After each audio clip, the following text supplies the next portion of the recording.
Hi there, all you citizens of the internet. Thank you for tuning in, whether you're here on the live Zoom room with us, whether you're in our Facebook Live, or whether you are going to be watching this later.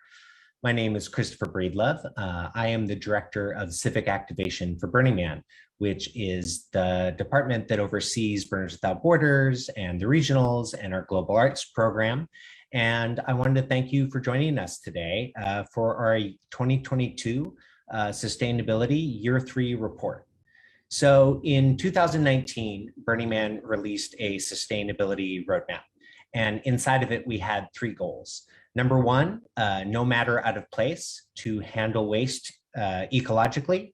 Number 2, to be regenerative, to create a net positive ecological impact on the planet. And 3, to become carbon negative, to remove more carbon from the atmosphere than when we put into it. So overall, what we're really trying to do is we're trying to aim for it to be better for the ecology of Earth, for Burning Man to exist, than not to exist. That's a tall order. It's going to take our entire global community for us to be able to hit these 3 big goals. And why are we doing that? It's because we're in a climate emergency right now. And we want to make sure that we can keep having the Burning Man event, as well as all of the regional events around the world. And if anybody's going to play a part in this big task, I think that Burners and Burning Man have a big part to do with it. So kind of rooting us in here real quick, I wanted to let you know that I'm calling in from Topanga, California, which is the original lands of the Chumash and Tavunga people. And when you think of where Burning Man happens in the Black Rock Desert, that is the original lands of the Numu and the Niue people, the Northern Paiute and the Western Shoshone people.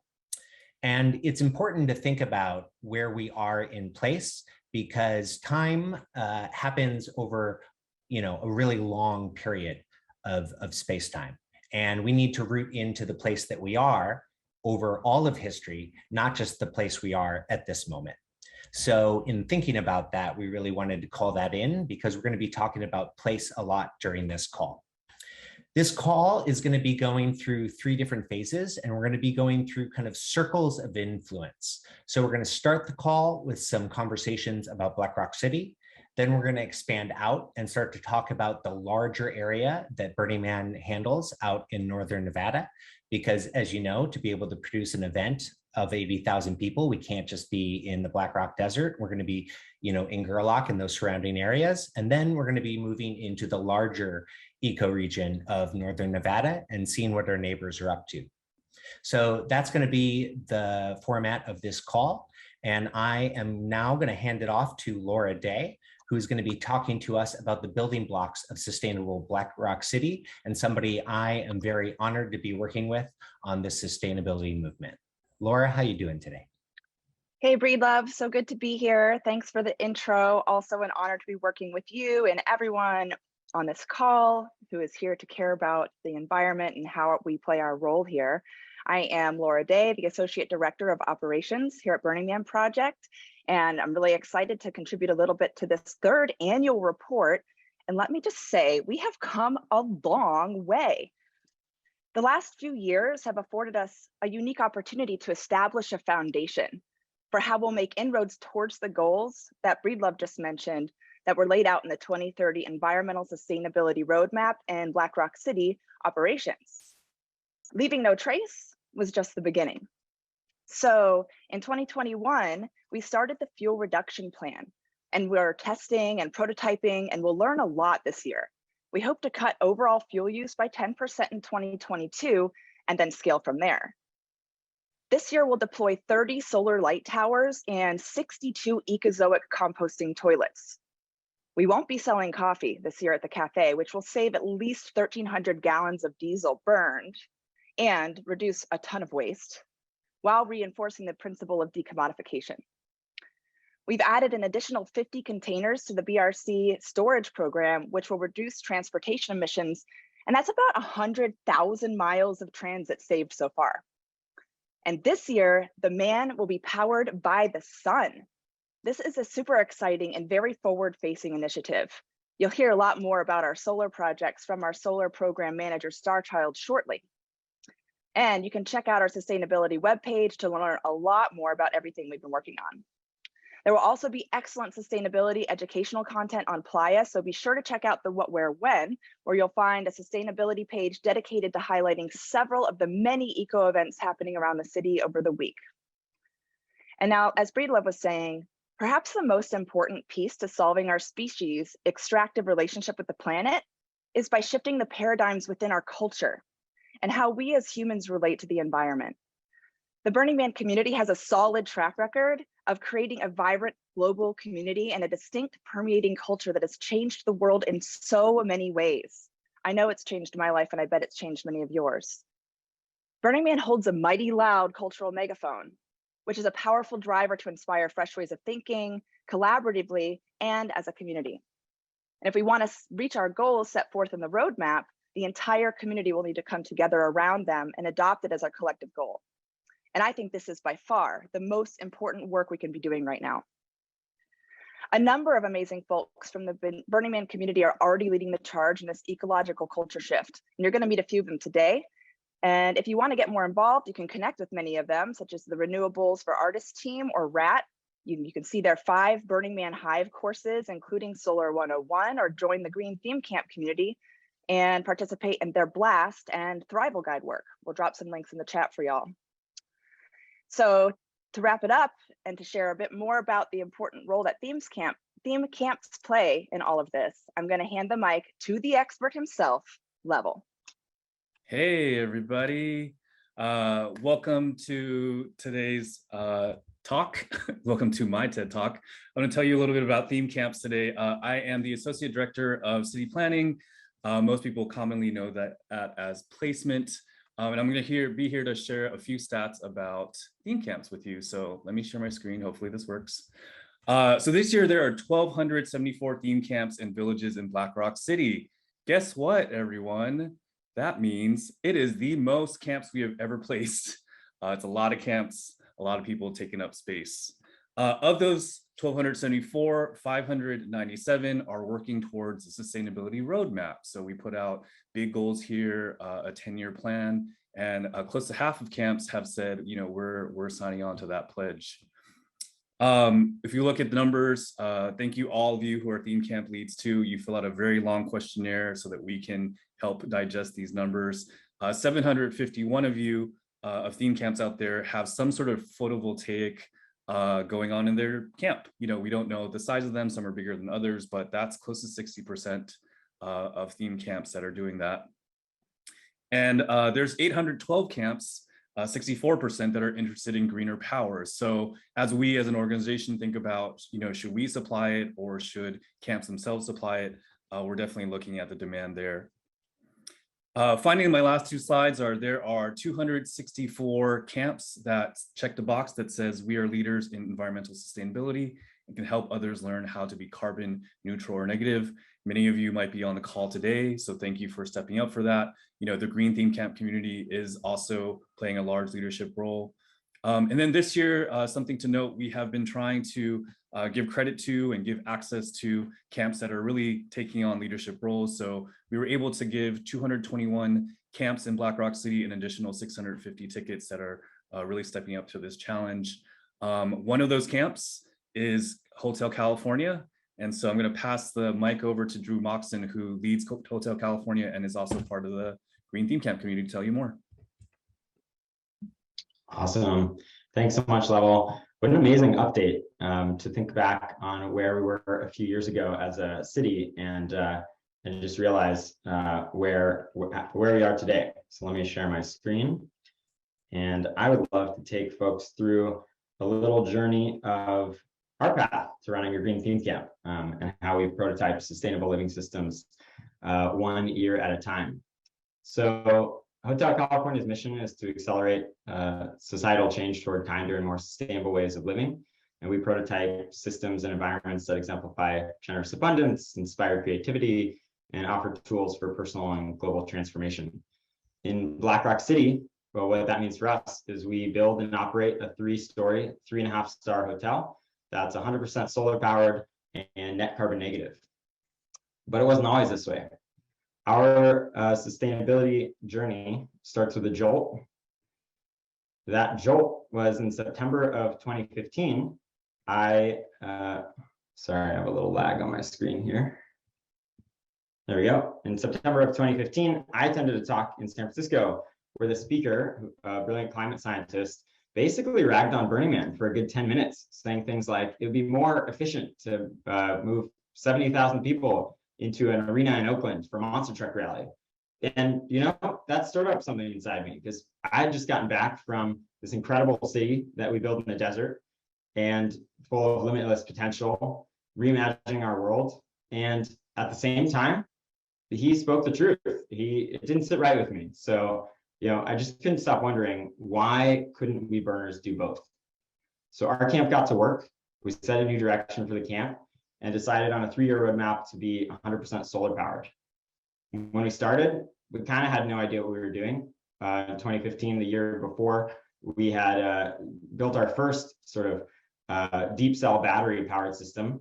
And over the next 3 years, we sort of updated this system and designed something that could be modular and scalable up over time to eventually power a 30 kilowatt system with 15 panels on the top of shipping containers and some really long cable runs.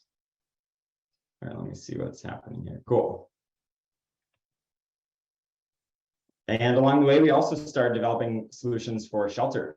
So in 2017, we stumbled across Greg Fleischman and his node design. We got permission to modify and open source it for non-commercial use, and the Duxel was born. It's made of wood. It's a renewable building material that can be manufactured anywhere and is also modular to scale up. It's really easy to assemble, and it's flexible for a number of different applications. For example, sorry, I'm having trouble with some of the visuals here. Our group shower, which is using the same Duxel-based system for, to provide multiple types of shelter. And we transitioned our kitchen to be entirely plant-based for a 1 week. Not everyone eats that way, but during the burn, we decided to experiment and say, what would happen if we tried to cook loving meals for our campmates that were all plants? And we ended up cutting around 50 to 70% of all food-related greenhouse gas emissions, depending on which study and methodology you used. And we worked to divert waste by reducing excess food and bulk purchases, leaning into the recycling camp and the compost program run by Ideate.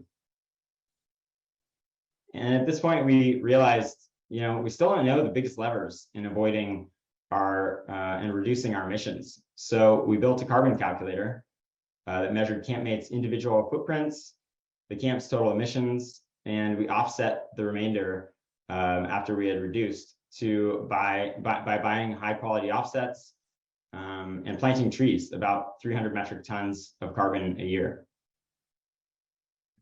And one thing at Hotel California that we really love is sort of this culture of learning and sharing on Playa. People are really open to sharing what works out there and how to learn.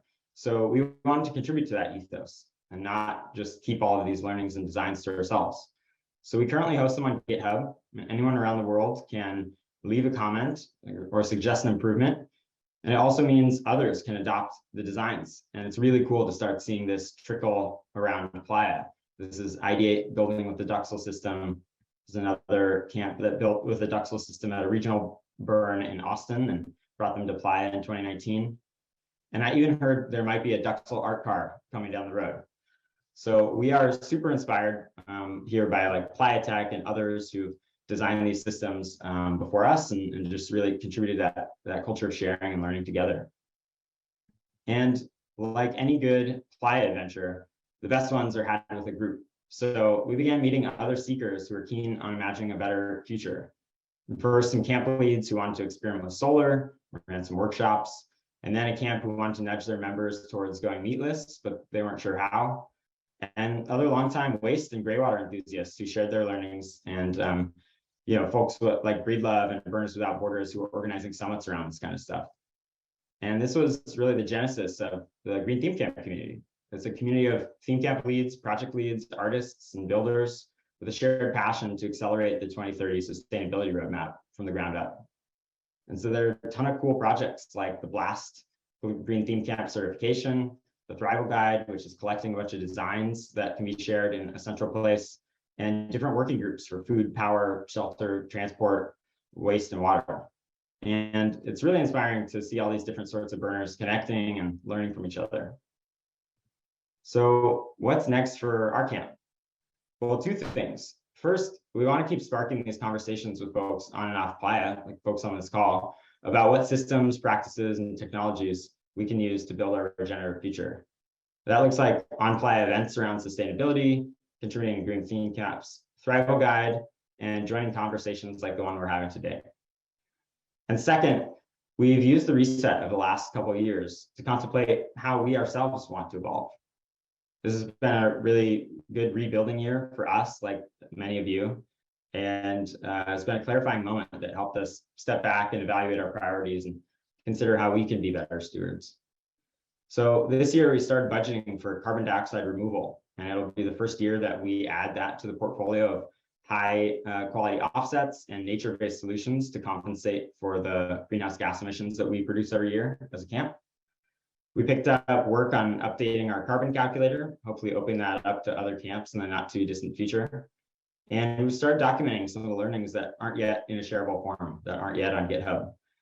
And we started thinking about where can we host this infrastructure the other like 50 weeks of the year. So yeah, we love to participate and keep in touch with all the camps who are working on this cool stuff. Yeah, happy to get in touch, offer our advice and connect you with others who are also on this journey. And I just wanted to end on one note, sort of about theme camps, which is probably why I'm here today. I can't wait to build the city with all of you again in just a few weeks' time, but you know, theme camp organizers have a huge amount of influence regarding the future direction of Black Rock City. We mobilize the campers, a lot of the resources, and the art, some of the art that creates the backbone of the city. We also host the environments for campers to learn about the principles of Burning Man, including Leave No Trace, and to help them live differently for a week. We dream and build amazing microcosms. And if we want to reimagine this as a regenerative city and a regenerative event, we need to be the leaders of that change together. So with that, I'll hand it back over to, I believe, Breedlove. Thanks. Thanks so much, Drew. I think that Hotel California is really leading the way in how you all think about your infrastructure from so many different angles, as well as sharing that with the larger community. So I really want to thank you for sharing that. And there's also an acronym in there that you said, which is BLAST. And so for theme camp leaders that are interested in learning more, BLAST is like lead standards for theme camps. And that's going to be released more and more widely. You can find it at the Green Theme Camps, and you can figure out how to get your theme camp on that sustainability road as well.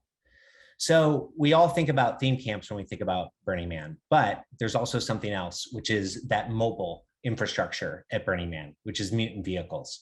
So I'm going to call up Chef Juke, and he's going to tell us what's happening in the sustainability world of mutant vehicles. How you doing, Chef?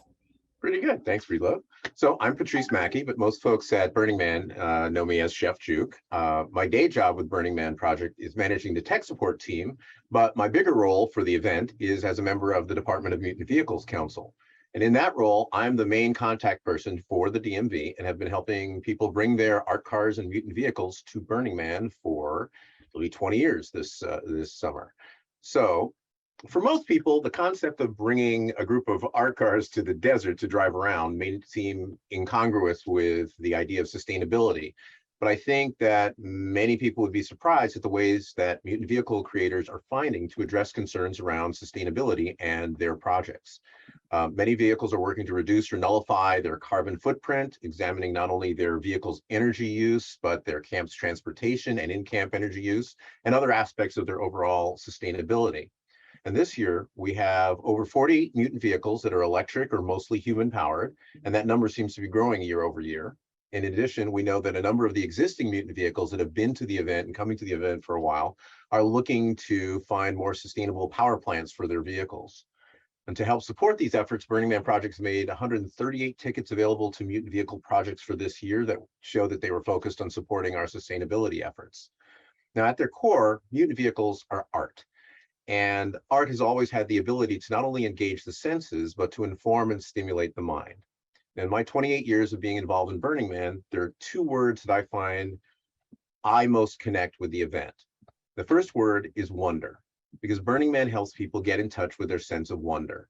And wonder is something that we often kind of push aside as we grow up. Children are very much in touch with their sense of wonder. Dad, look, a rock, look, see no, Dad, a rock. You know, these are the kind of things kids are just so in touch with that.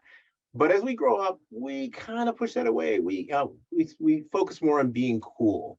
But Burning Man seems to reconnect people with their sense of wonder.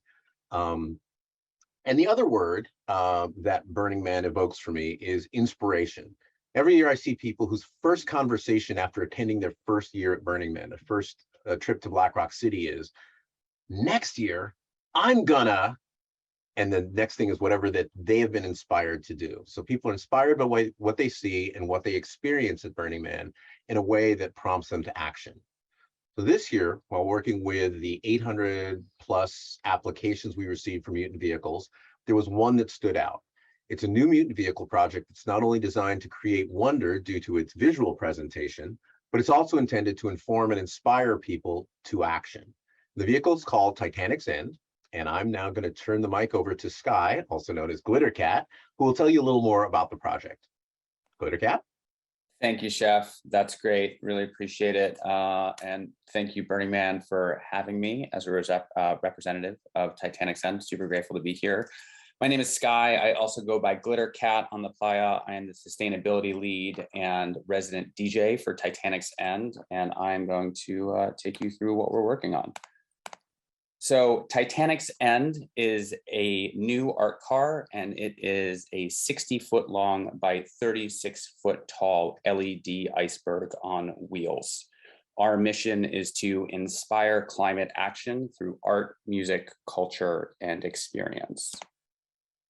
This is what it looks like. So there are multiple components to the car that I'll go over. First being, we have 200,000 fully addressable LEDs. They are custom designed and built using LX Studio will create algorithmically generated sound reactive patterns to create an immersive visual experience. The sound system is a 320,000 amp Danley Point sound source system, arguably one of the largest sound systems on the playa this year. We have 12 Kavant lasers. They are lasers that shoot several miles into the sky, and we will need FAA and FDA clearance, so we don't accidentally take down a plane. We will not do that. And then with the additional energy, the excess energy from the car, we are creating a 40-degree Fahrenheit projection mapped ice lounge.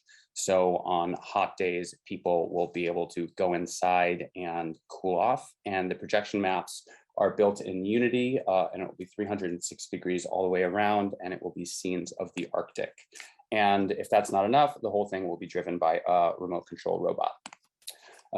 So the panels, you can see the LED panels there. Those are all the fully addressable LEDs. There's the sound system hanging off, and those are the lasers.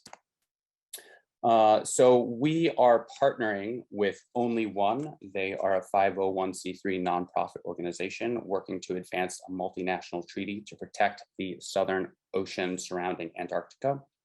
And the question is, why Antarctica?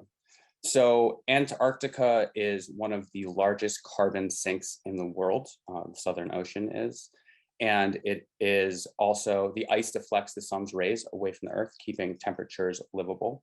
Also, Arctic krill have the most biomass of any creature on the planet, weighing in at almost 500 million tons, and play a significant role in carbon sequestration and are an integral part of the planet's carbon cycle. So it's incredibly important that we protect Antarctica. With this Only One partnership, we will be working with them closely to push forward the Calmer campaign. The Calmer campaign is a campaign that includes 26 countries. It's the Commission of Conservation of Antarctic Marine Living Resources. It is the largest ocean protection project in history, and if passed, would protect an area the size of the European Union. So it's incredibly, incredibly important. And we have contradictions for our project. So I think this is one of the most interesting portions of our project that we talk about all the time from beginning until now. And the question is this project worth the carbon expenditure? And we believe it is. And we are taking all of the necessary protocol to be carbon neutral throughout this project. But our idea is that art creates inspiration, which yields innovation, and innovation is a core part of the solution for climate change. So parts of the car that are contradictions are: we have a diesel generator, parts and shipping all cost carbon, and the build and all of that cost carbon. And so what we are doing to offset that is we have a comprehensive life cycle analysis report that's tracking all of our carbon expenditure. And then we are purchasing blue carbon credits specifically to offset it and bring it to carbon neutral. Not all carbon credits are made equal. And so blue carbon is situated in marine and coastal areas. For example, seagrasses capture carbon up to 30 times faster than a rainforest. The rich deposits of blue carbon accumulated by coastal ecosystems are mostly found in the roots and soil and can extend up to almost 20 feet below the seabed and remained locked away for millennia, so thousands of years. Also, climate solutions anchored in the ocean could provide 20% of carbon reductions needed to meet the Paris Agreement goals by 2050, and those reductions at this scale are the same as stopping the annual emissions from 2.5 billion cars or all of the world's coal-fired power plants. So we understand our responsibility, and this is only the beginning of our project. And as it evolves, we will take the technology as it becomes available and plan to upgrade the car to a fully renewable energy system, so we're net zero as soon as possible. The camp where the car is located is Bao Chickawauwau, it's Bao Village, and our camp will be net zero by 2025. And as we look at climate in general and art and our responsibility and the whole thing, we have a three-tiered approach, our team.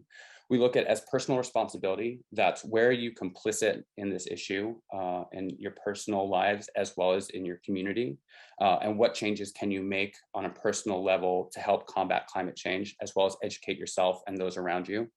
Two is innovation and technology. So we need to innovate to create technological solutions to get off fossil fuels and reverse the damage that we've done by removing carbon from the atmosphere and helping vulnerable communities fight the effects and damage already done to them. And finally, we believe in international policy. So we need to focus on international policy and electing leaders to push the climate agenda into focus so real change can happen at a global scale. So step one, this is just the beginning, is Burning Man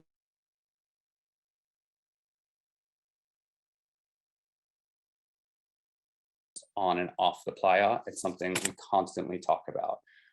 And there's plenty of ways to get involved and get activated. And then while we're building this, we are also documenting the whole thing, and we'll be releasing a documentary film in Q1 of 2023. And that will include the entire build of the car, as well as leading voices in climate change and sustainability. That includes Philippe and Ashlyn Cousteau, who are part of the Only One family and will be coming out with us, hopefully, on the playa. They are, Philippe is the grandchild of the famous explorer Jacques Cousteau. And so we'll be doing some activations with them, and you'll be able to meet them and chat with them. And then step three is build and expand our community. We think that art and culture and climate is incredibly important, and we want to be at the forefront of that conversation. And part of that is also bringing Titanic's End to Climate Week in New York City and positioning outside the United Nations, which will happen ideally in the fall of 2023. We're going to do it this fall. We just ran out of time. And so We live in an incredibly complex moment, right? Where all of us as humans have a responsibility, and we can't just sit at home. We can't just live in a cave. Carbon abstinence is not an option. If you are a human on the planet, you are spending carbon. So we ask you, where are you complicit? And where are your boundaries and your limits? And how honest are you being with yourself about your carbon usage? And how can we have that conversation as a community with each other? And we're here to sit in that challenge and sit in the discomfort of those difficult conversations, because we believe that moving people from 0 to 1, from not talking about it to talking about it, is a huge deal, because that's where it begins. So Titanic's End is at the forefront of advancing this conversation, and we are a platform for those conversations and thought-provoking experiences. So please come find us on the playa, be part of our community. There's going to be a ton of ways to get involved. You can look more at titanicsend.com. You can look at Only, it's www.only.one. You can sign the Calmer petition, which would be huge. There's places to donate for Sea Legacy and Only One, and we're really excited to bring this experience to the playa this year. Thanks. Thanks so much for that presentation, Sky. I can't wait to see Titanic's End on the playa this year, and I really want to appreciate that you have a sustainability lead for your art car. I think that that's a really great role model, and I also think it's really great that you're asking the questions, you know, are the things we're doing worth the carbon we're creating in trying to create that inspiration? It's a hard question to ask, but it's the right question to ask. So I really want to appreciate you for asking that. Plus, you're bringing it out into the world. So that's near and dear to my heart. So we talked about theme camps, we talked about mutant vehicles, but what's that third leg of the Burning Man experience? That's going to be art. We all think of art as synonymous with Burning Man. And of course, art can create wonder and awe and really be that inspirational thing that brings us to want to live in a different way. So I think if you've been to Burning Man a couple of times, you know that art doesn't just happen on Burning Man. There's a whole team of people who make that happen. So I want to bring up Katie Hazard, the head of the art department, to tell us what's going on in the world of art. Hey, Katie.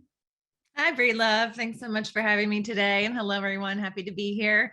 As Breedlove said, my name is Katie Hazard. I'm the Associate Director of Art Management for Burning Man. So that means I'm the head of the art department. And it's been really inspiring so far to hear everyone speak. And I'm really excited about this year and all the amazing art that's coming.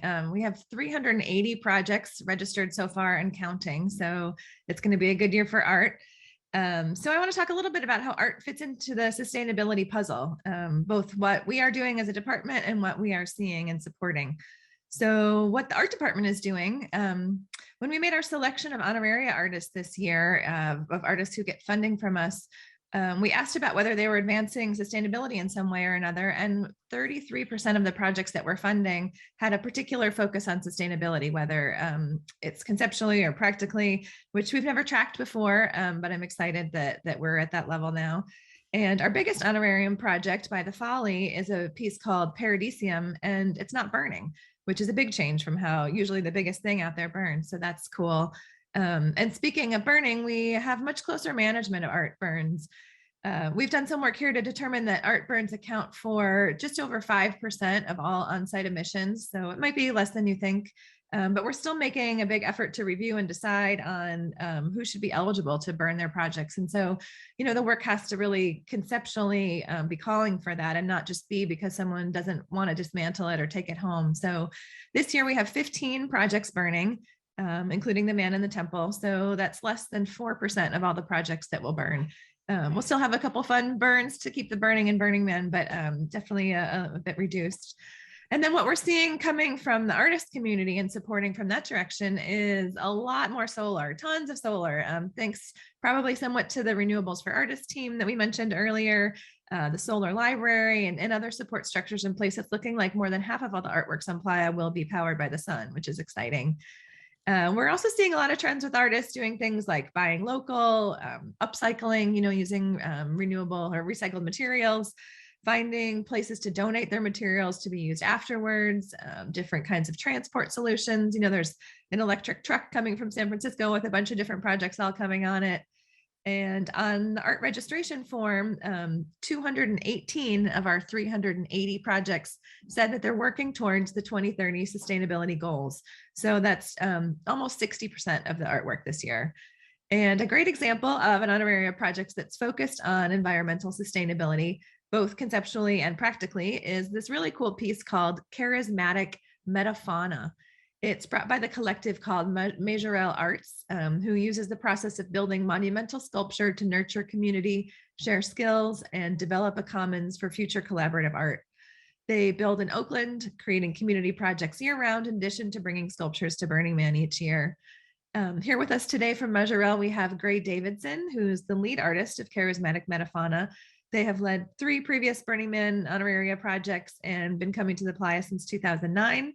And I'm also pleased to welcome Amy Hines, who project manages Charismatic Metafauna and originated the idea for the piece. So welcome, Gray and Amy. Happy to have you here today. Thank you, Katie. Good, lovely introduction and comments on the art world at Burning Man. It's been our honor to participate in it for a bunch of years now.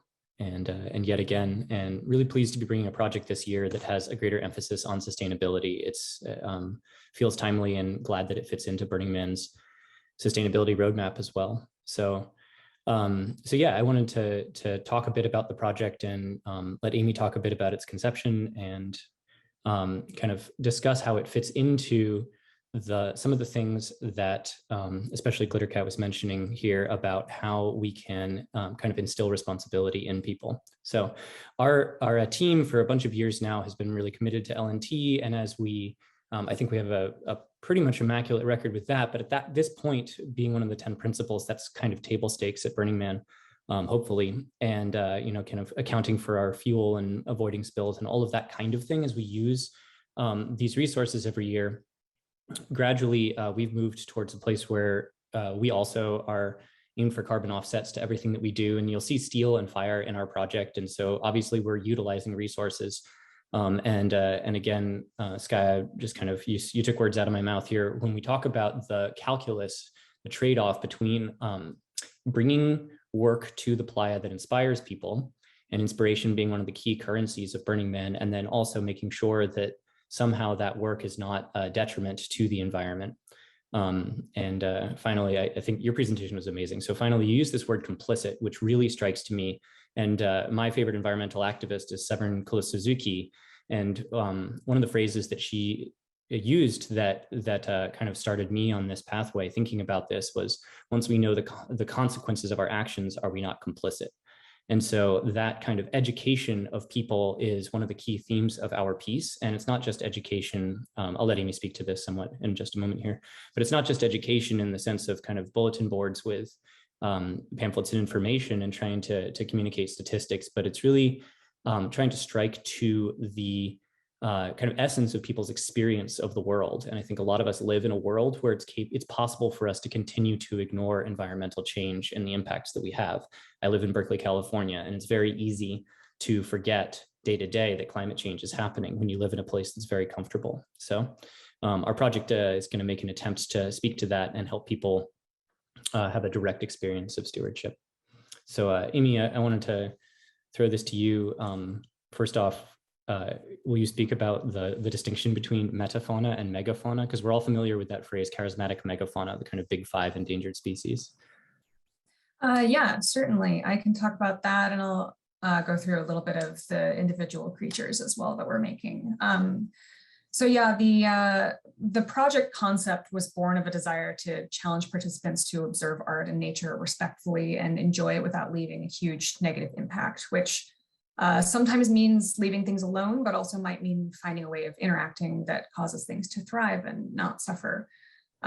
So we wanted to bring awareness to lesser appreciated creatures with lesser visibility. So specifically not the type of charismatic megafauna that people usually see and hear about, things like polar bears and rhinos, et cetera.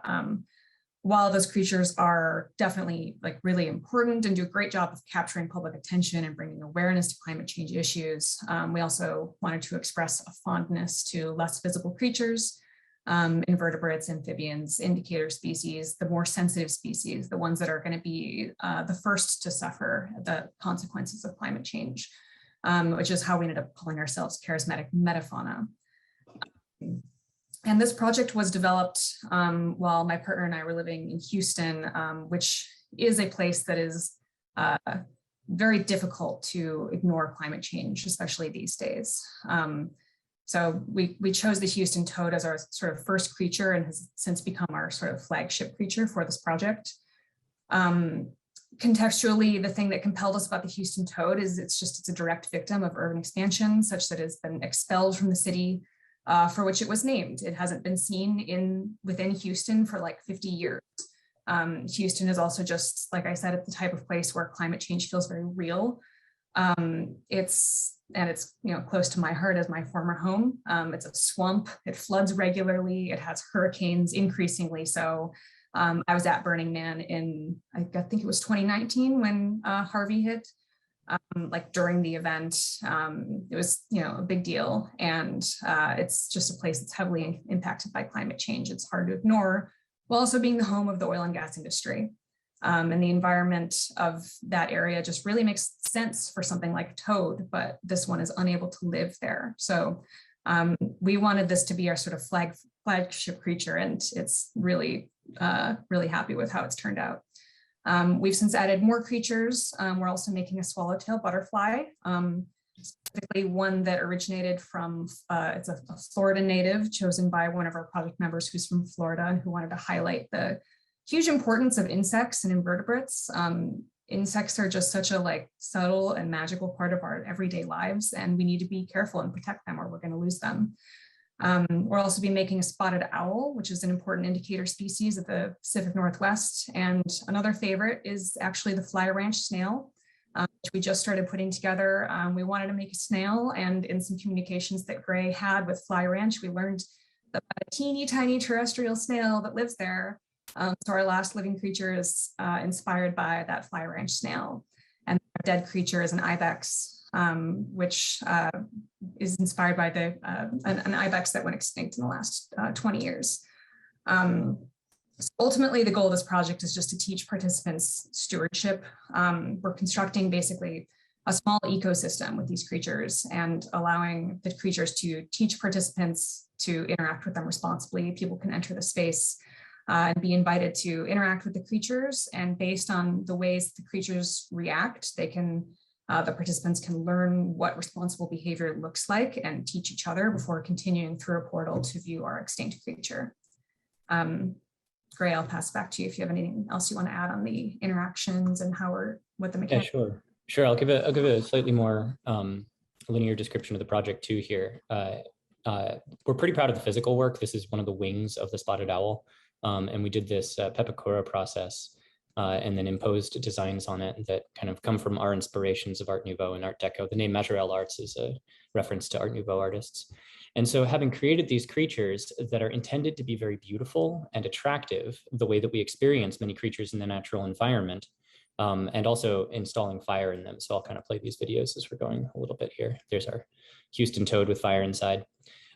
So having made them as attractive as possible, our goal then is to teach people how to treat them correctly at the same time that they're attracted to them. So we have two interaction systems. The first one is a sensor that will sit up on top of a mast, and it's a camera that watches people in infrared and can tell where they are. And so if they're moving too quickly or moving too much or crowding the creatures, then the creatures will get scared. And so we have music in the creatures and fire in the creatures, and those will both die. We've got a series of levels of health for the creatures. And as the creatures get more scared or more injured, all of the beauty of them goes out, and eventually they can go dark completely. On the other hand, we have an interaction console where we have a little musical instrument that people can play. And as they're playing, the creatures have a voice and they'll be able to respond. So you can kind of create a duet with the creatures as long as you're standing at a good distance away and interacting with them in a very competent or in a very considerate way. And so in this way, we have a tension of a positive interaction and a negative interaction. And this is kind of complicated because, of course, at Burning Man, people love to go and interact in all kinds of flamboyant ways with the creatures or with artworks generally. And so we're setting people up a little bit to be themselves, and then to be themselves, but then to be in this kind of disrespectful default mode that the human species has taken with respect to the environment.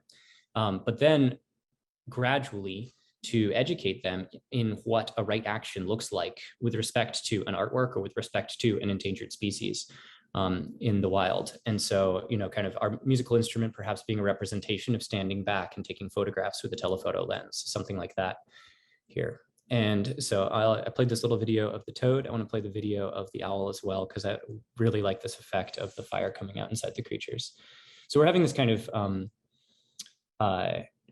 the creatures are beautiful, but we're also locating them in our site in such a way that they are all proceeding in kind of a linear fashion in order of their proximity to extinction towards a portal, which represents their extinction. And I just want to throw this in here because I think that some of the work we did to create this portal was really fun. This is Midjourney is an AI generator from natural language, and we gave it this text, the Gothic portal that a spiral of endangered species go through to become extinct with an extinct skeleton on the other side in the desert concept art. That was our crew member, David Allen, who came up with this and kind of independently threw it through the natural language AI generator, and it came out with some really incredible images.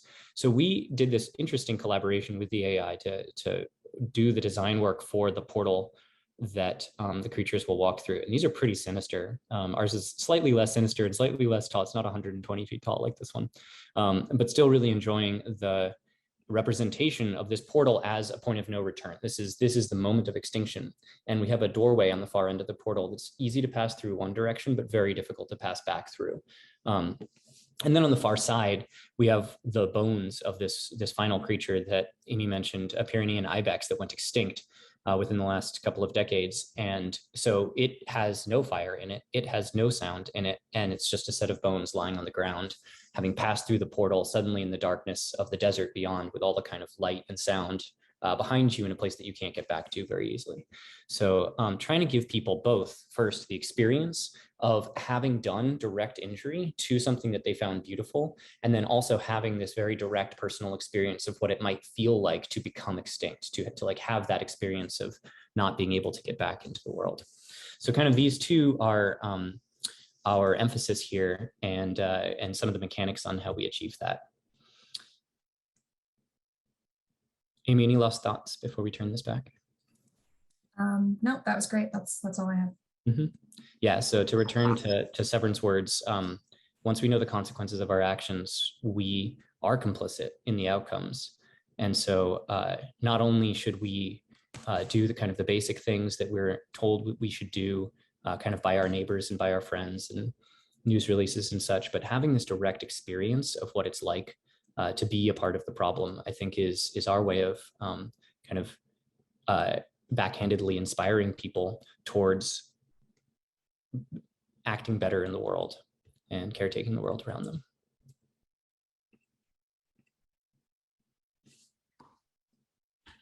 Amy and Gray, thank you so much for that presentation. I just heard you say being part of the problem, but I think this is also being part of the solution. Having art be something that commands our attention, not just because of the aesthetics, but because of the message that it calls forth as well. And it really reminds me that I am one creature in a very large ecosystem that exists out there in the world. So thank you so much. So yeah, we're going to move on to Act 2 of this call. And so we're going to start talking about the building blocks of local sustainability projects. And what that means to me is that, in this idea of an ecosystem, for these theme camps, for these mutant vehicles, for this art to exist, there also has to be the underpinnings of the people who build Black Rock City, which is the Department of Public Works, or DPW. And so DPW has an entire ecosystem out in northern Nevada so that they can build that place, Black Rock City, that we all enjoy. So we have a couple of projects we're going to talk about of Burning Man getting its own house in order so that we're also achieving these goals, not just in the desert, but in that greater region. So I'm going to hand it off to Starchild, who is somebody who inspires me, not only because of the work that he's doing today, but he's also an original Burns Without Borders member from back in Katrina. And he's going to be telling us about a new project called Black Rock Power. Hey, Starchild. Hi, how's it going? Hopefully everybody can hear me okay. I'm at the 360 property right now, which many of you probably don't know too much about. It's a new site for us that we are putting housing resources, solar resources, and essentially trying to create a spot where people can come and work on their containers, their art cars and stuff like that, as well as try and advance our sustainability goals at the same time. What I'm going to do today is just kind of explain a couple of little things about what we're doing and show you a couple of my resources that we've been investing in, and then yeah, I'll hand it over to Chef, who has the big picture idea of really what we're doing out here. But standing right behind me right now is one of the first solar resources I want to talk about. It's a solar trailer, or a solar generator on a trailer. We call them baby Wookiees.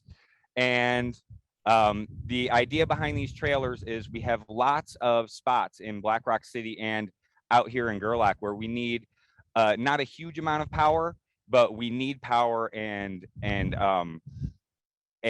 instead of also having the logistics of refueling involved in our 30 miles out to one property and 30 miles back, we can start distributing these solar trailers in different places to allow us to cut back on our fuel usage, and also on the logistics, not only fuel but people wise it takes to keep those generators running. So far on the 360 property, we've had multiple events. I think we've had as many as 60, maybe more people living here. And so far this calendar year, we have not used any gas generators whatsoever. We've all completely been powered off of these solar trailers or other solar resources that we've been working on. These things are about 18 kilowatt hours of battery life, and they've got a 2,500 watt array on the top. So they charge themselves in about 3 days. And the way I've been asking people to think about them is one of these trailers can power 2 to 3 of our living situations, depending on how many resources you really need to be using. The great thing about these trailers is they were, when they were built, the company that we ended up getting them through, and you can find these trailers all over the country right now. They built them really, really robust, and they seem to be working great out here for us right now. There is, of course, plans on upgrading them with higher power solar panels, new battery technology that will expand their use for us. But right now, we're definitely trying to get the most use we can out of the life that's still in them, so we can obviously maximize the carbon footprint that do our best to eliminate the carbon footprint that was created when they were built. If we could pan over a little bit, we can see a container structure back here. It looks like a small 8x8 container, mini container, with racking built off the sides and solar panels mounted to it. This is indicative of a lot of the structures we're going to be trying to build this year. We call them unicorns. They're container mounted shade solar. And so what we're trying to do is, obviously we have a limited amount of real estate out on the playa and of course out here in Gerlach that we're using. And the more we can get things off the ground and create shade as well as solar power with them, the more useful they become to us in general. These units are designed to be built and broken down in a day, and they're designed to be portable enough to ship to anywhere that might need them. That includes disaster zones, that includes events, et cetera, et cetera. The main idea that we had starting with our solar resources out here is that it was really important to us to be able to move them and be able to use them in places where they were actually needed, as opposed to sitting somewhere in the desert without them being used. The last main thing that we've really been working on that I want to talk about is a utility scale solar array that would be built here on the 360, what we're calling Falcor. And this array is designed with a lot of different ideas. What the long term, I believe, is we're trying to create a situation where we can charge battery packs that provide power similar to our tow behind generators in Black Rock City, but then we can charge them here off solar power. We have a very short drive to get them out to playa and a very short trip back. Essentially, we're doing something similar to our fuel logistics, except eliminating almost all the fuel from that situation. Eventually, we also have plans on using electric vehicles to do that transpo that will also be charged off of this array. And the dream is that we'll be using this thing also to hopefully provide power to larger infrastructure that's happening out here on site, and hopefully, fingers crossed, someday to Gerlach proper. We are definitely in the middle of working. Anybody who's dealt with anything like that understands that it is definitely definitely a struggle to deal with all the authority having jurisdictions to create something like that. Other things that we are working on out here is obviously we're providing support to art projects. The solar library was mentioned. We're providing some support to theme camps as well, to try and realize what the capability of these resources are. And we're also using things like these solar trailers and other stuff to power events on at Fly and power other events in Gerlach. We have some of our DPW infrastructure that's powered off these solar trailers right now, as opposed to overloading our overtaxed grid in Gerlach. And the other couple of really exciting things that we're dealing with is putting solar on our most used facilities in Gerlach. We should see that if you're coming to the event. I would be surprised if you didn't see something on your way in that we have installed since we started doing that. And yeah, we're really excited about pushing this forward. We've made a really great jump at this point. We've got a lot of really big ideas, and we're just going to keep pushing to try and get as much of it as we can done and eliminate as many of the fuel costs that we have and fueling logistics as well. So yeah, thank you for listening to me. And I think I want to turn it over to Chef, who's going to explain some more about the big picture. Thank you. Thanks, Starchild. I'm Chef. I'm the Senior Director of Nevada Operations for Burning Man. And we are really excited about all the work to take Black Rock City off of fossil fuels. That's some of the stuff that Starchild was just describing. But the mission of Burning Man Project is to bring the culture and community from the event out into the world. So even as we're trying to work to take Black Rock City off of fossil fuels, we're also looking at the surrounding area in northern Nevada and the town of Gerlach. As mentioned, the town of Gerlach has a power grid that is overburdened, and it's really hard to get transmission lines or additional infrastructure out here to help. But the town that we're in was really founded around being a support area for the railroad. I'm staring out here at the railroad tracks right behind me here. Professor Fox is going to give you a little vision of that. And the reason that Gerlach exists, a lot of people call it a desert. I call it dirt on top of a swamp. The entire town of Gerlach is filled with a water table that's just a few inches below the surface here. And the trains used to come here and they would be running on steam locomotives, and they need a place to stop and refill water and change crews. The refilling water is the water that goes all throughout this area. A lot of it is geothermal, immediately below the surface. And the first commercial building here was probably this, the Desert Club. Behind me. It was used in order to house those crews as they were changing over. It was powered by geothermal, and it really stands as a symbol of this community and what it is about. So we bought this about a year and a half ago, and a lot of people assumed we would just tear it down and build something else that didn't have the values of the community, but we're Burning Man, and we want to understand how we can take our values and infuse this in this building, our values of sustainability, of inclusion, of community gathering, of art, and of inspiration. So let me take you around the side and show you some of the things that we've started to do here inside this building. When we first came to this building, it was filled with garbage everywhere you could see.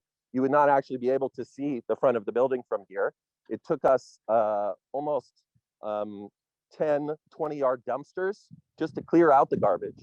And this was kind of a blight in the center of the town. Over the last couple of years, we built the first shaded community space here in town. Right now, we call this the Oasis, and it serves as a gathering place and also a place where we could have incubation of new businesses, of new restaurants. And ultimately, this will be a solar canopy, also provided by geothermal, but this provides space within town that we can start developing the kind of thing that we want to see in concert with our values. So as we think about this building, tearing down a building like this has a huge imprint, and we want to think how we could restructure this building to create this community space and also serve as a central gathering space, and at the same time showcase sustainability.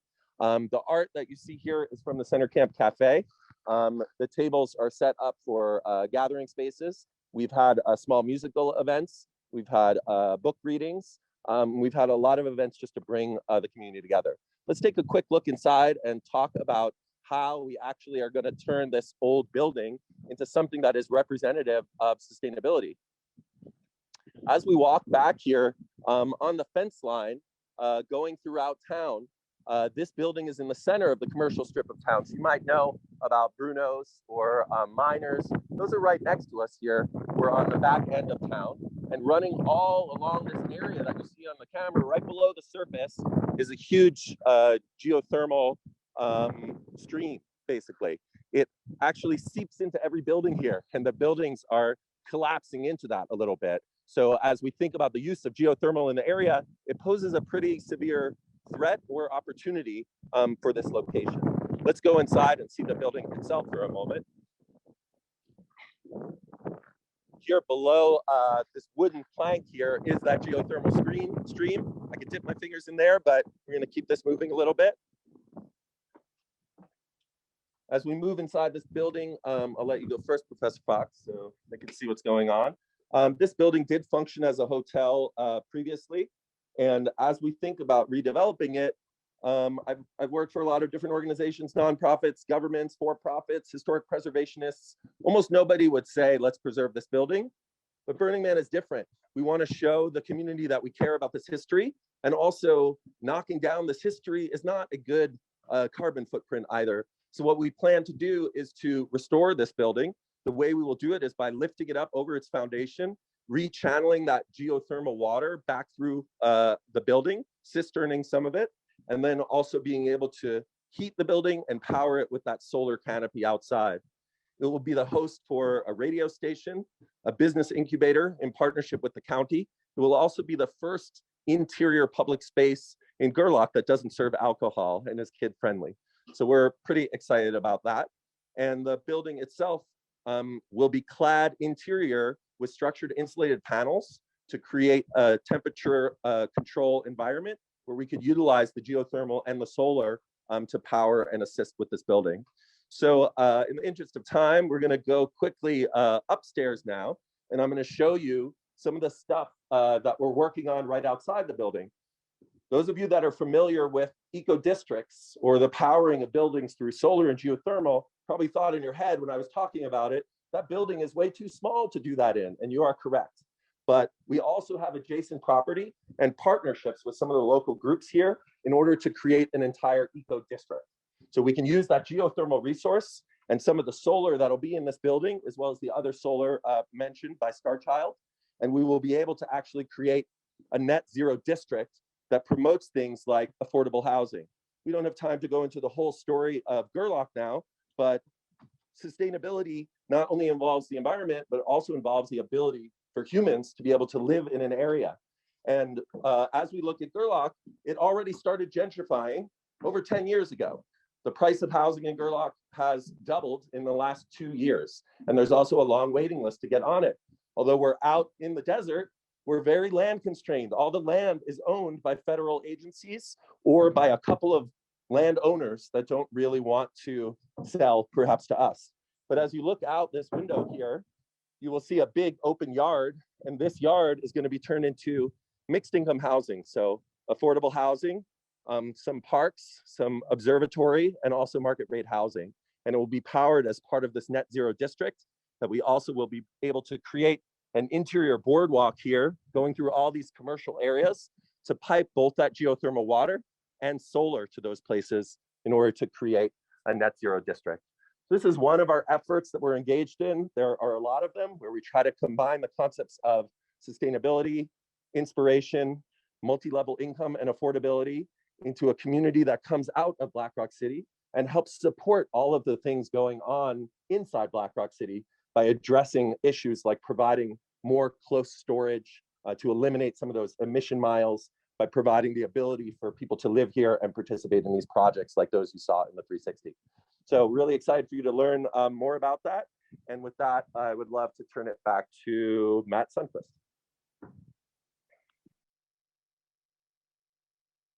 All right, thank you. Love the walking tour. My name is Matt. I grew up on Manahawak land. I'm calling in from Ramaytush Ohlone land, and I work on Numu land. I'm the director of Fly Ranch. And we at Fly Ranch have primarily been an open source project guided by participants and contributors. And one of the big ways that we've tried to do that has been through Laggy 2020, a design challenge that we hosted at Fly Ranch that involved 800 people. We'd love to build as many of the projects from that as we can. We've started with an invite to the top 10 teams to explore the idea of prototypes. One of those projects is Ripple, and I will hand it over to Izzy to tell you a little about what they've been up to. The thoughtful, passionate, and knowledgeable plant lead for the project. Hello, thank you, Matt. Good morning, good afternoon, and good evening. My name is Israel Rihanna, and I'm the plants lead and a co-founder of Ripple Project. And I will begin my presentation.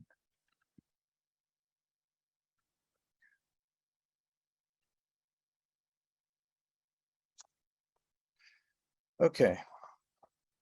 Ripple is a station for the regeneration of native biodiversity and ecological knowledge. Ripple provides an engaging educational space for community gatherings, workshops, projects. Today, I will introduce you to phase 1 accomplishments. We begin the year in February 2022 by sustainably harvesting 360 coyote willows, cuttings from 3 separate sites located around Fly Ranch and Gerlach. The harvested coyote willows were placed into the southern reservoir located at Fly Ranch to soak in preparation for the May 2022 campout planting. The purpose of the coyote willow cuttings is to grow a woven living fence for wind and animal protection surrounding Ripple. To care for the coyote willows and to help their growth, we created a concept design that includes a siphon flood irrigation system to water the willows and a temporary solar fence to prevent animals from eating the willows. The center green and blue circle represents living willow fence and irrigation system. The yellow hexagon represents the temporary solar electric fence. At the beginning of May, the irrigation trench was excavated in a circle for the living willow fence planting. By the end of May, the siphon flood irrigation system was connected to the southern reservoir. And on the right, we have drone views of the completed installation of the irrigation system and the living willow fence. Right now, what I'd like to share with you guys is we had a special ceremony to howl for the growth and prosperity of the coyote willows. So, 1, 2, 3.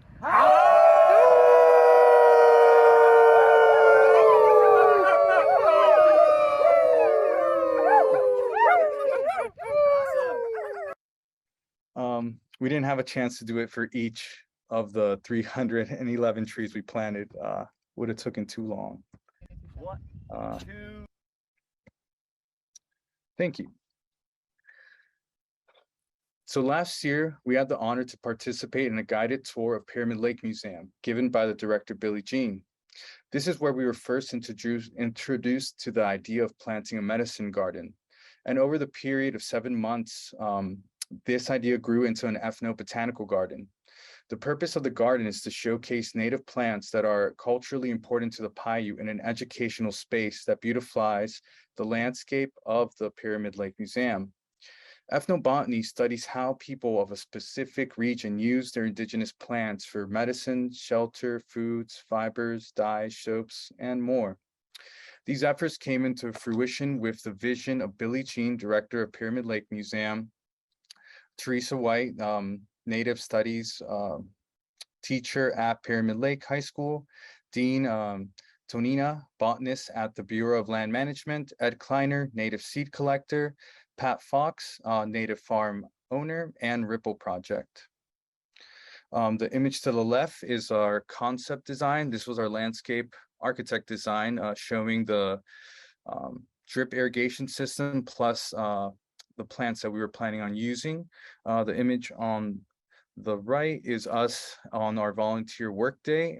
We had a ceremonial blessing before we started any work. And yeah, Billie Jean did the honors of blessing all the plants and doing a blessing ceremony before we commenced work. We are proud to share that phase 1, which encompasses the mountain plant collection of the Ethnobotanical Garden installation at Pyramid Lake Museum, has successfully commenced. Over 93 native perennial plants, trees, and shrubs were planted at the museum, and a living exhibition of culturally significant plants, along with the automatic drip irrigation system to nourish the plants as they grow. The installation will take place in 3 phases, each representing an ecotype found around northern Nevada. Phase 1 is the mountain collection, which we installed in May 2022. Phase 2 will be a desert collection, which dates are still to be determined. And phase 3 will be the wetland collection, which dates are still to be determined. Plants that are included in our mountain collection are dory sage, sulfur buckwheat, mountain mahogany, serviceberry, Great Basin wild rye, wax currant, antelope bitterbrush, and bitter cherry. Currently, we're working the educational signage for the mountain plants that is under development.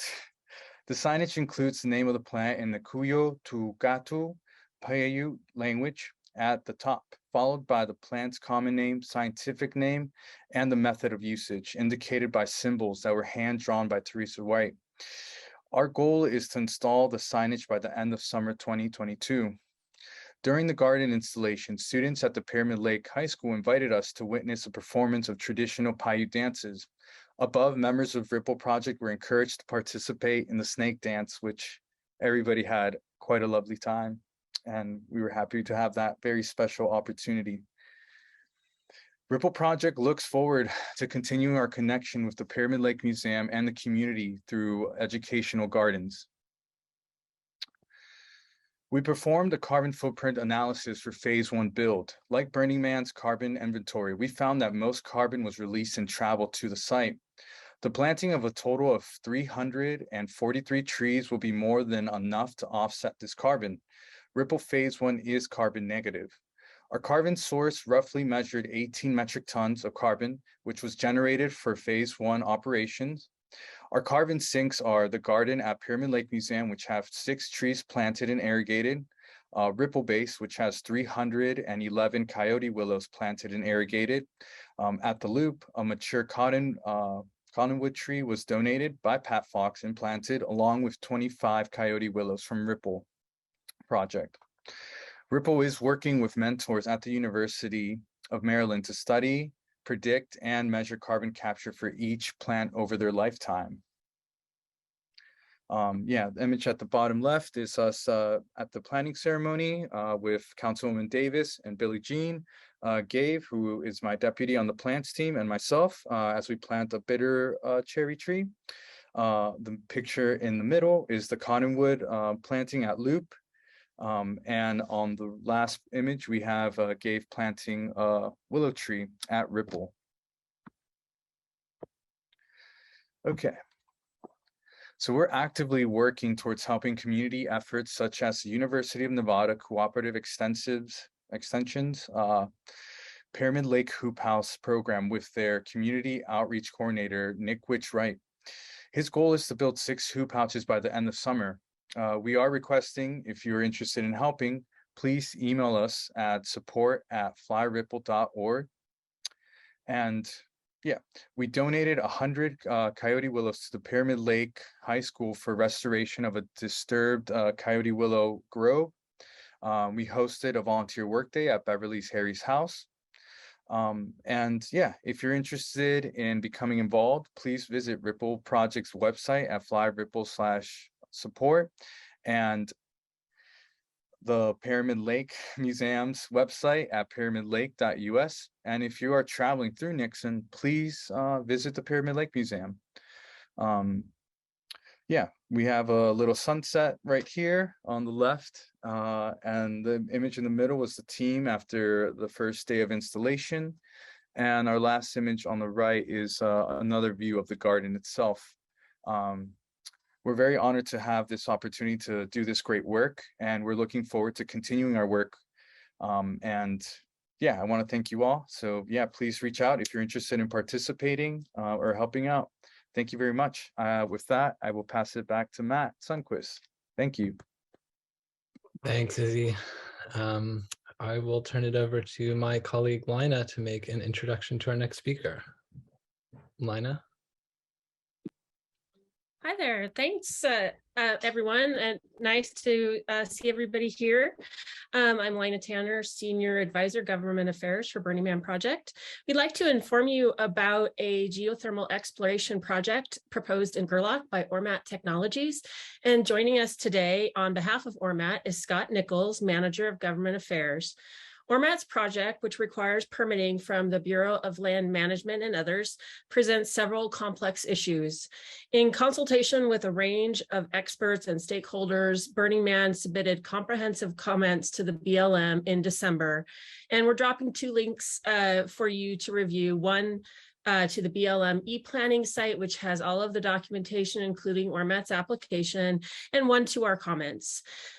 Burning Man supports properly sited renewable energy in Northern Nevada, and geothermal resources are clearly a viable source in the arid West. We share concerns with our neighbors here about electricity resource adequacy, and it is mission critical to improve access to reliable renewable energy in this region. But we also believe that adequate, consistent, and fair planning practices must be utilized in all projects of such importance in order to avoid unintended consequences. Ormatt has proposed the installation of up to 21 exploration wells at approximately 2.1 acres apiece. One of the proposed well pads abuts the 360 property that you heard about today, and that Burning Man is in the process of developing for recreational use. Ormatt's project proposal falls along fault lines approximately 1/4 mile from downtown Gerlach and heading up north past the 360 towards the en route to Black Rock City. In addition to potential natural hot springs and groundwater impacts, we have concerns that there may also be impacts to habitat, cultural resources, tourism, as we are at the base of the entrance to the National Conservation Area, traffic impacts, and noise pollution. BLM has required an environmental assessment of Ormatt instead of the more rigorous environmental impact statement. The BLM required Burning Man to complete an environmental impact statement for the largest leave no trace event in the world. We believe an EIS is the appropriate vehicle to assess the potential impacts of this exploration project. None of this is news to Ormatt nor Mr. Nichols, as we have had and we will continue to have robust discussions about this project and the potential costs and benefits to the region.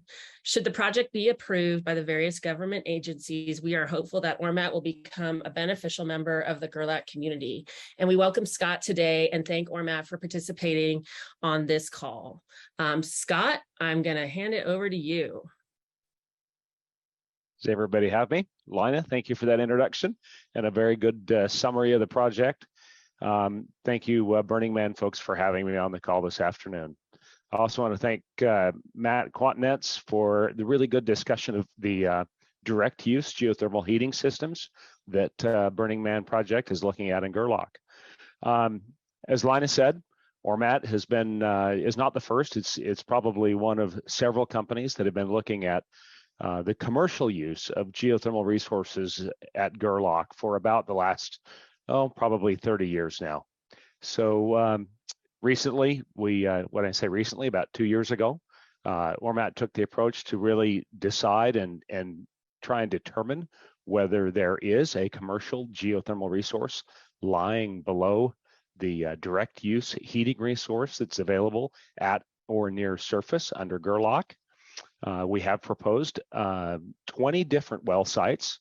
Those 20 different well sites stretching from 447 to the south or just south of 447, stretching north along Highway 34 past the Burning Man 360 project, have been cause for concern, primarily with regard to the idea that we would drill all 20, or I think it's all 20 of those well sites.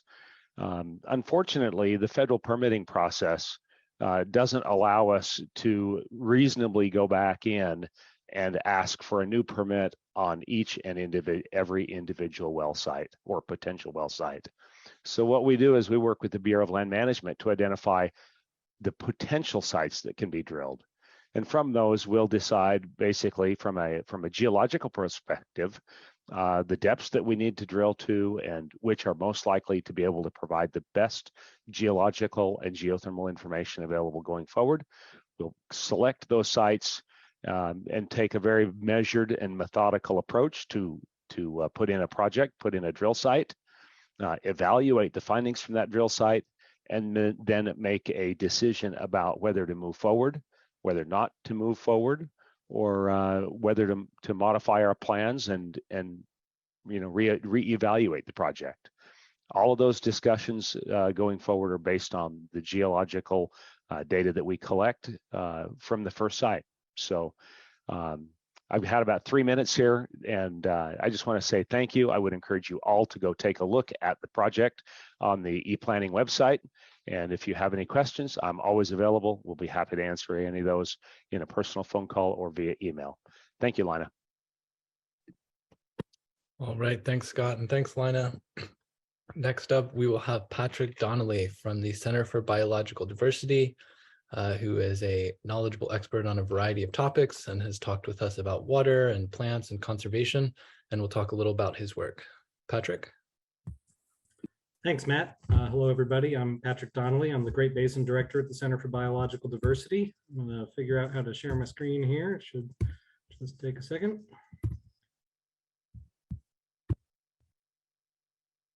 I use he, him pronouns. I'm located in Shoshone, California, on the traditional lands of the Southern Paiute and Western Shoshone people, just outside of Death Valley. And I'm happy to join you today to talk about defending the aquatic biodiversity of the Great Basin. The Center for Biological Diversity is a nationwide nonprofit. We are dedicated to saving life on Earth, and that means confronting the extinction and climate crises that threaten all life on Earth. And in particular here in the Great Basin, we have incredible aquatic biodiversity. And we've heard a little bit about this today, and I'm going to talk a little bit more about that. Nevada has 309 endemic taxa. Those are species or subspecies of plants and animals that live here in Nevada and nowhere else on Earth. That's the 6th most in the United States. This can include fishes, amphibians, small mammals, butterflies, mollusks, rare plants, just a whole variety of creatures that became highly adapted to a certain set of hydrologic conditions at springs and wetlands across the Great Basin, and speciated, became their unique species that live in one place and one place only on Earth, just like the fly ranch spring snail, which we heard about earlier. Nevada has many hundreds of species at risk of extinction, the 3rd most in the United States. And there have already been at least 9 extinctions since the time of colonization, including 6 fish, a small mammal, and 2 spring snails. And it's likely there's many, many more than that, because Nevada is in many ways a botanical and biological frontier where we're still learning about the biodiversity. I'm going to talk a little bit about spring snails first. Spring snails are tiny little mollusks. Some are barely visible to the naked eye. Nevada has many dozens of identified spring snail species, but possibly many more dozens that are undescribed. The field of spring snail taxonomy is extremely esoteric, and there's not a lot of people out there studying these creatures. And frequently when you look into it, it turns out that one that may not have been previously identified as a distinct species actually is. And they're entirely adapted to the springs they inhabit. You can't take one spring snail and put it in another spring. Springs have certain geochemical and temperature characteristics that these spring snails become adapted to over many thousands of years, and then they need it. They need their homes, just like we all need our homes. And so this is a picture of some spring snails. You can see how tiny they are. They are really barely visible. Now, they do range in size. These were some especially small ones from Blue Point Spring in the Lake Mead National Recreation Area. In recognition of their imperiled status, the Center for Biological Diversity petitioned the U.S. Fish and Wildlife Service to protect 42 species of Great Basin spring snails in 2009 under the Endangered Species Act. Many of these spring snails were threatened by the proposed Las Vegas pipeline, which would have drained eastern Nevada of groundwater to pipe down to Las Vegas to fill swimming pools and irrigate lawns. The petition ended up being part of the reason we were able to kill that pipeline, which died a slow death and finally was gone by the year 2020 when the Southern Nevada Water Authority pipeline finally went away. In the end, none of these spring snails have been protected under the Endangered Species Act yet, but we are currently working on litigation to have the Fish and Wildlife Service's decisions challenged in front of a judge, because we do feel that many of these spring snails are quite imperiled. You can see these are some of the sterile basin perg spring snails. They live in central Nevada, and here's a good reason of why they're imperiled. This is the spring where those spring snails live. It is totally thrashed by cows and by wild horses, that there's just too many ungulates grazing at this spring, and they've completely destroyed the spring book. You know, that should be a clear channel flowing out of the mountain there, and instead it's a mud hole. And yet these persistent little spring snails do persist at this spring. It's pretty remarkable. And they're not all in trash springs. This is a spring out in Spring Valley, Nevada, and far eastern Nevada near the Great Basin National Park. And it's just a beautiful little water hole in the desert. And if you look here, you can see all these black dots. Those are the spring snails. And let's zoom in a little bit. There they are. You can see them. And then there's one on my hand. So you can see how absolutely tiny they are. And, you know, these creatures are just highly vulnerable to disturbance. You know, they perform essential biological functions in these springs. They purify the water. They help form the basis of a food web. And they're really essential to the proper functioning of Great Basin springs. Incidentally, this species has not been identified. It's thought to be the same species as one that inhabits dozens of springs across the Great Basin, but a geneticist said a few years ago in a paper that it requires further investigation. So I was really pleased when I met Matt and got a chance to discuss the Fly Ranch Perg that is on Burning Man's property. And I just feel like you all are so fortunate to be able to manage the habitat for such a unique and wonderful creature. So I'm looking forward to hearing more about what Burning Man's going to be doing with that habitat. And I thought in the limited time I have, I would just discuss one other species we're working on because we do have Ormatt here on the call, the Dixie Valley toad. This toad lives at a single spring system, Dixie Meadows in Churchill County. It relies on sustained discharge from a hot spring complex. So of course the Great Basin is a cold desert, and if it was a cold spring, the toads would freeze in the winter. But the fact that it is a hot spring means the toads can survive the winter and thrive there at Dixie Meadows. It's only 2 inches long. It's the smallest of the western toads, and it is incredibly charismatic, as you can see here in this photo I took a few years ago. And it is threatened with extinction by Ormatt's Dixie Meadows Geothermal project. So it turns out that geothermal energy is tapping frequently the same aquifers that create hot springs. And actually, in studies done around the world, it turns out that geothermal energy frequently dries up or substantially alters the discharge of hot springs nearby the projects. And we got a call from the scientist who identified this toad, who said, you got to look into this. And our hydrologist confirmed this was an issue. So in 2017, we petitioned the U.S. Fish and Wildlife Service to protect the Dixie Valley toad under the Endangered Species Act. And, you know, the project, here's Dixie Meadows, the wonderful habitat for the Dixie Valley toad, hundreds of acres of wetlands simply crawling with toads. It's really a fantastic place. This is a drone shot I took a few weeks ago.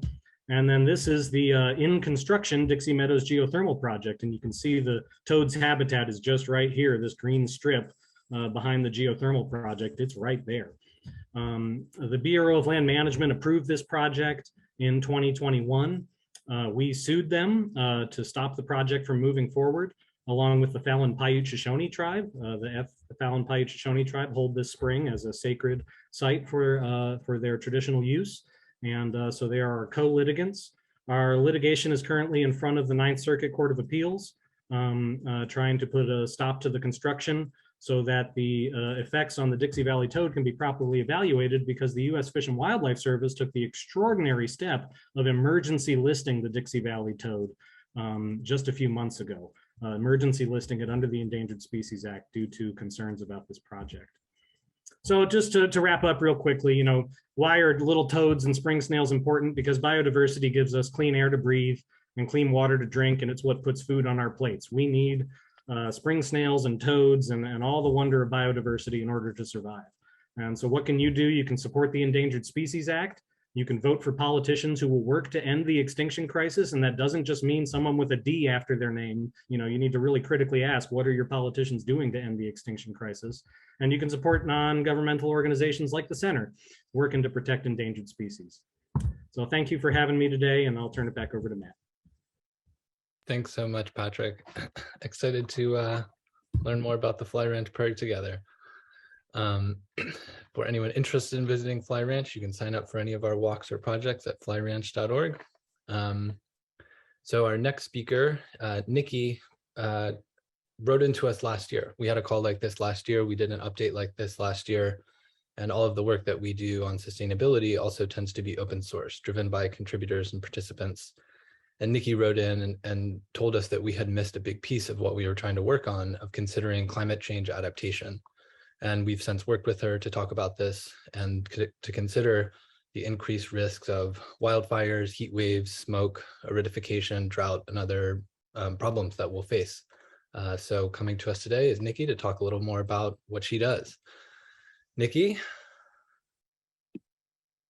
Good afternoon. Thank you so much, everyone. I'm so excited to be here. It's incredibly inspiring to hear everything that's going on at the local level and all around the globe. So my name is Nikki Caravelli. I also go by Arya Tara in my Burning Man circles. I join you all from Sacramento, California on ancestral Nishanan tribal land. And I just want to thank them for the stewardship of these lands for thousands of years. I work in my day job for the California Governor's Office of Planning and Research. And my primary job there is to support communities in California in adapting to climate change. And so I chose this photo to kind of represent my role and the role that I think many of us here in Burning Man play and can play, especially when it comes to climate adaptation and resilience.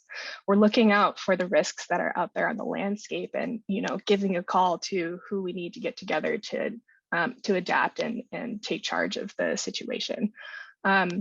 So California is widely recognized as a global leader in responding to climate change, and many people are familiar with, you know, what it means, what California has said it means to adapt and to address emissions and sustainability.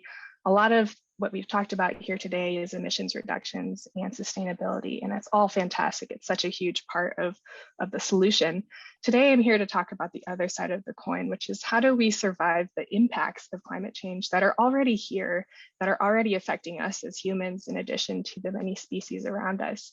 And how do we adapt to what is yet to come and which will inevitably get worse?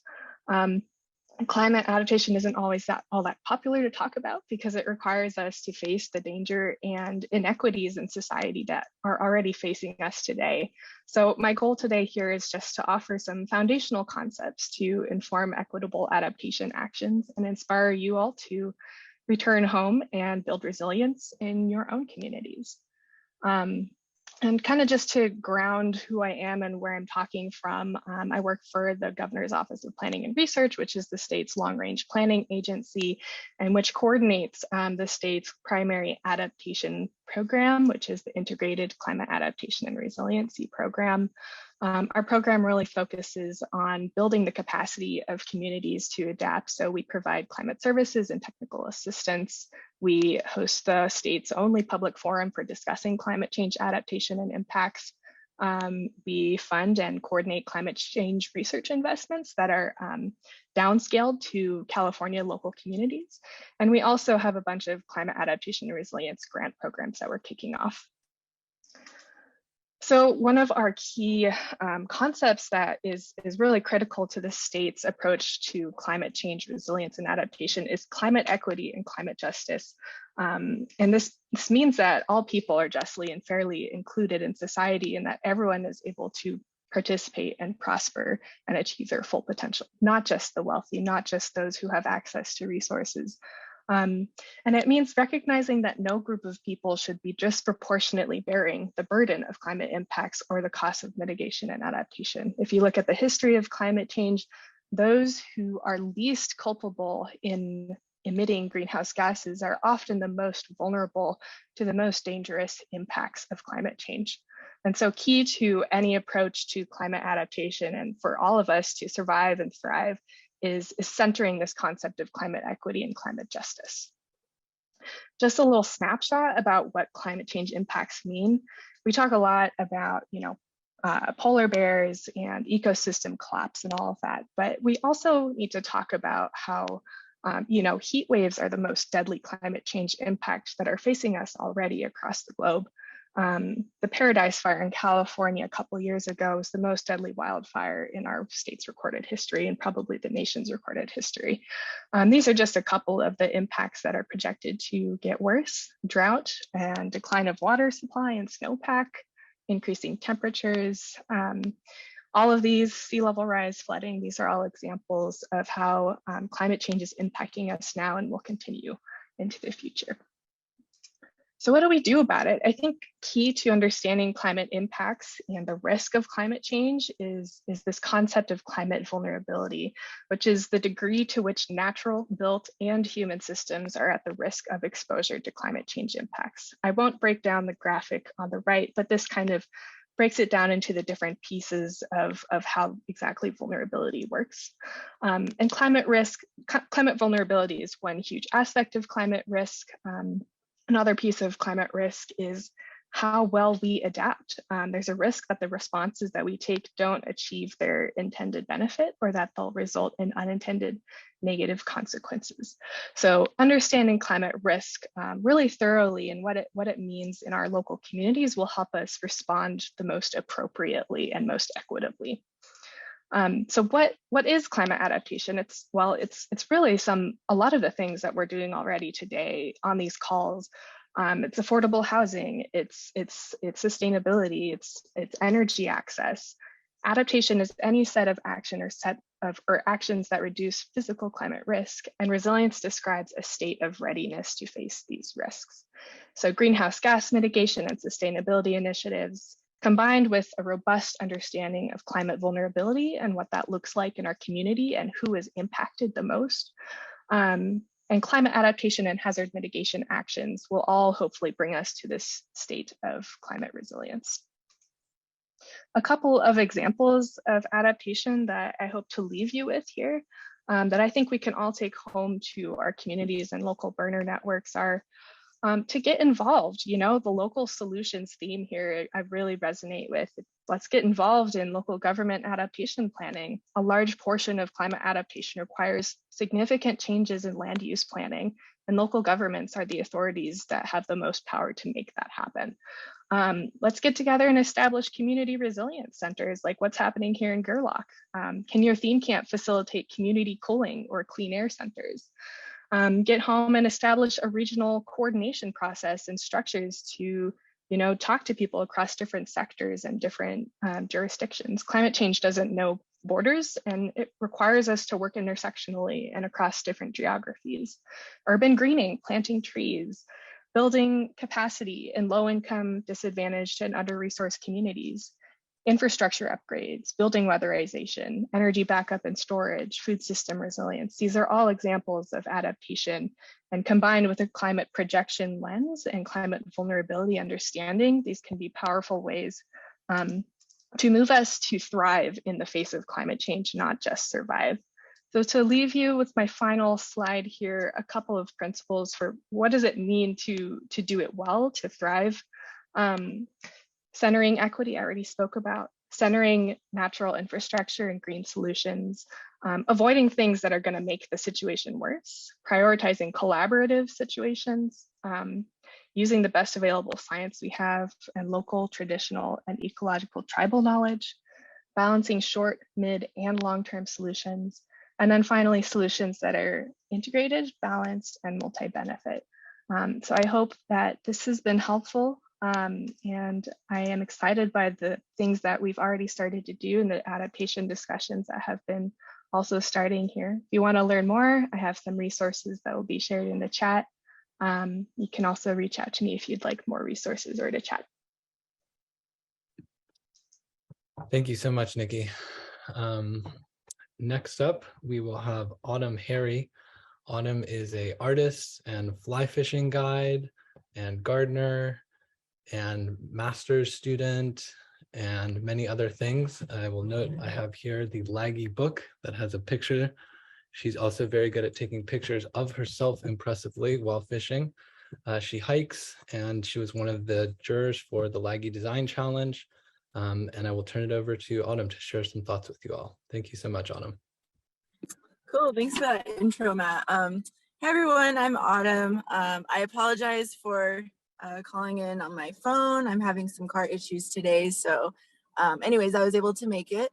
I'll just introduce myself in my language. Hauma, no Autumn Harimi Nani no Kiwi Pop and another way, a guide to cut away, no Deneno. Hi everyone, my name is Autumn Harry. I'm both Paiute and Navajo. I'm a member of the Pyramid Lake Paiute tribe.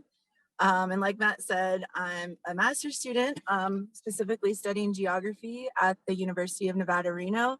And my focus is Indigenous place names. And so a lot of the work that I do is definitely place-based. And I identify as a fisherwoman, a land protector, water protector, and yeah, I'm really involved in my community. And so I do a lot of community advocacy, I guess is the word that I want to use. But yeah, I'm really happy to be here with you all today, and thank you all so much for having this this discussion about sustainability within Numu homelands where Burning Man takes place. And I came into this call a little bit later, so I missed the land acknowledgement, but just want to reiterate that Burning Man, or the Black Rock Desert, is situated on Numu homelands. Our peoples from Pyramid Lake, Summit Lake, and the different areas are still very much connected to the Black Rock Desert. And even though our peoples are, currently kind of confined or living within the reservation boundaries, all of that land will always be our ancestral homelands. And so as far as part of this discussion, I kind of wanted to talk a little bit about just some of the changes that I've seen. I grew up on the reservation, specifically in Nixon. And so I've seen Burning Man and have known about Burning Man from a very young age. And I've seen a change over time as well, in the culture, in the population, and it just seems to be growing more and more. And so I think that's why, as an Indigenous person, I'm really glad that Burning Man is are open to having these conversations and are wanting to see how they can do better. But yeah, since I was young, we have seen this trend of more and more people traveling through the reservation to travel up to Burning Man. And I'm really appreciative of all the work that is being done, that everyone spoke about today. But we also have to recognize that the Burning Man Festival still does, there's still a lot of impacts to the climate, right, and to the surrounding areas, whether it's just through traveling and the amount of flights and the distance that people are having to travel, but also just with the amount of waste that is generated out at Burning Man as well. And that's something that the tribe specifically, we have issues with every year, is the amount of waste that is dumped within the reservation and along the roadways. And a lot of the work that I do is really trying to educate people about how to travel respectfully and how to travel with the intention of giving back to Indigenous peoples in some form, especially when you're recreating or traveling on Indigenous homelands, which is everywhere. And so I'm really glad, that Matt has been really involved in having more conversations with the tribe itself. And I don't speak for the tribe, I speak as an individual, as a community member. And also the work that Izzy spoke about with the Ripple project and the gardening project that took place at the museum. I think those are really good examples of kind of understanding how people can do more for Indigenous communities, right? I think a lot of the time, Indigenous communities are forgotten about, and especially at Pyramid Lake, where we're at the terminal end of the Truckee River watershed, a lot of folks living upstream and people traveling to the area of Northern Nevada often don't know that our communities are downstream, and that we're seeing so many different cumulative effects of pollution and urban growth and development. And so yeah, I'm just really grateful for the space to have these discussions and to really think further ahead into the future of how we can do better and how we can mitigate some of these climate impacts that we're already seeing. And so Matt mentioned that I'm a fly fishing guide. I have my own business, which is called Kuyuwipa Guides, and Kuyuwipa is our Paiute word for Pyramid Lake. And the work that I've been doing, I just started in January. I became the first Paiute woman fly fishing guide at Pyramid Lake. And it's been a really cool, interesting journey. But the work that I want to do is just continuing with that education. And I completed my first season in May, and it was really cool to see the clients that hired me to take them out fishing, and just to see how much they would learn within the short amount of time that we spent together. And when people are being guided by me and fishing with me, we're talking about the history of the land. We're talking about water rights. We're talking about the impacts that our tribe and our people have, are still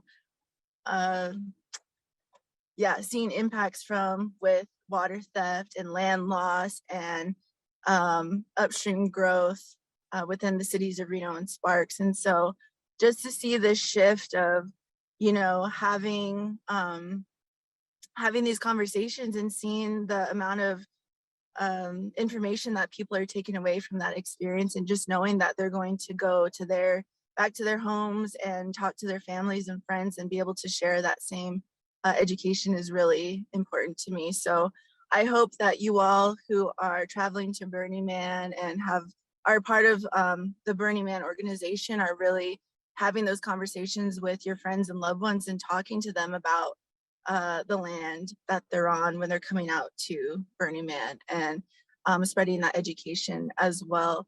But yeah, I don't want to go on too long because I know that there's a time constraint here, but yeah, I'm just really grateful to be in this space, and looking forward to continuing to develop relationships within the Burning Man organization, and continue to work on different projects together that can definitely benefit Indigenous communities. So Pijamu, thank you all.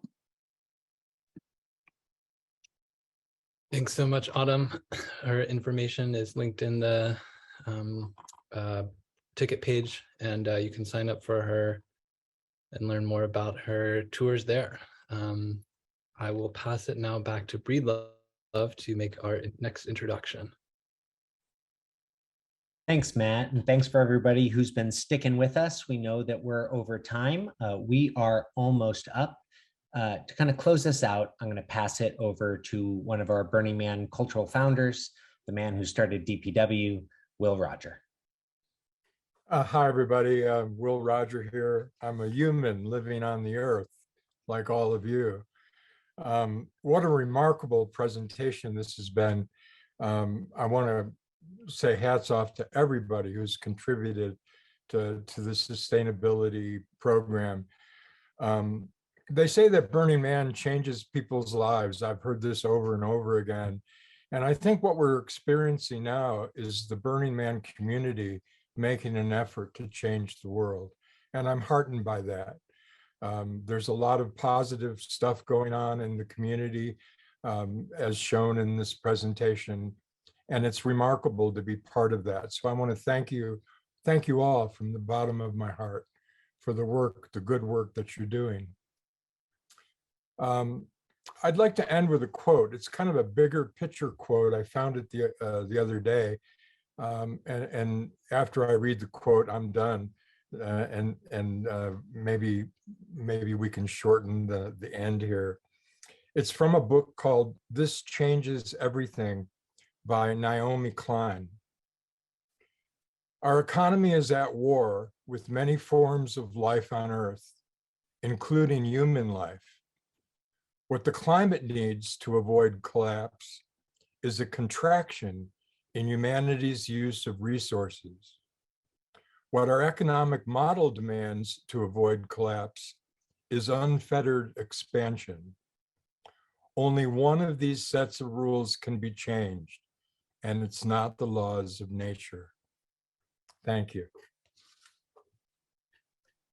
Thanks so much, Will. Really appreciate that quote. All right, everybody, we are wrapping up this call, year 3 of our sustainability report. So much has happened, and we haven't even had a Black Rock City in a couple of years. Hopefully this call gave you a larger view of what sustainability means to Burning Man. And it's not just the things you might think of. It's also including infrastructure, economics, and of course, people. So if you want to get involved, it's going to be all of us who need to do this together. So you can find the Sustainability Contributors Form on the Burning Man website, and you can tell us how you want to get involved. And just as we're closing out, I want to give one big thank you to Stephen Chun, or ladies and gentlemen, who is our sustainability project manager for Burning Man. He hasn't had a chance to talk this call, but he is doing a lot of work behind the scenes, as well as our events and tech team who made this call possible today. And of course, a lot of people like Marnie and Blue and DA who have been holding this sustainability flag for Burning Man for a very long time. And if I didn't mention you, I'm sorry, because we're going to just wrap this up. I am Christopher Breedlove. I am signing off. We'll see you all in the desert, or maybe we'll see you out in Gerlach another time of the year. Bye, everybody.